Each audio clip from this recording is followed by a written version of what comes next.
प्रिय भाइयों और बहनों, आज हम पहला पत्रस अध्याय 2 के वचन 1 व 2 पर ध्यान केंद्रित करेंगे। इसलिए सभी बुराइयों, छल छद्मों, पाखंड तथा वैर विरोधों और परस्पर दोष लगाने से बचे रहो।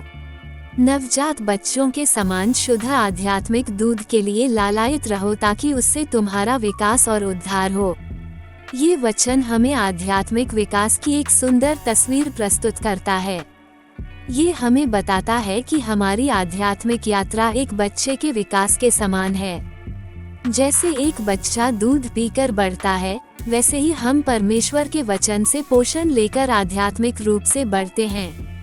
पहला वचन हमें बुराई से दूर रहने का आदेश देता है। बुराई के कई रूप हैं, जैसे कि झूठ, धोखा, ईर्ष्या, घमंड और क्रोध। ये सब चीजें हमारी आत्मा को जहर देती हैं और हमें परमेश्वर से दूर करती हैं। यदि हम सच्चे मसीही बनना चाहते हैं तो हमें इन बुराइयों से दूर रहना होगा और पवित्रता की ओर बढ़ना होगा। याकूब अध्याय 1 वचन 15 कहता है, फिर जब वो इच्छा गर्भवती होती है तो पाप पूरा बढ़ जाता है और वह मृत्यु को जन्म देता है। दूसरा वचन हमें आध्यात्मिक दूध की लालसा करने का आदेश देता है। आध्यात्मिक दूध परमेश्वर का वचन है। जब हम नियमित रूप से बाइबल पढ़ते हैं और उस पर मनन करते हैं तो हम आध्यात्मिक रूप से बढ़ते हैं।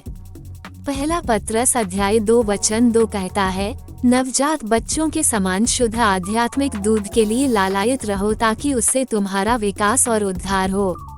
इब्रानियों 5:13 कहता है, क्योंकि जो कोई दूध पीता है वो बच्चों के लिए है और जो ठोस भोजन खाता है वो उन लोगों के लिए है जिनकी इंद्रियां अभ्यास के द्वारा अच्छे और बुरे का भेद करना जान गई हैं। आध्यात्मिक दूध पीने से हम न केवल बढ़ते हैं बल्कि उद्धार की ओर भी बढ़ते हैं। उद्धार का अर्थ है परमेश्वर के साथ एक व्यक्तिगत संबंध स्थापित करना और अनंत जीवन प्राप्त करना।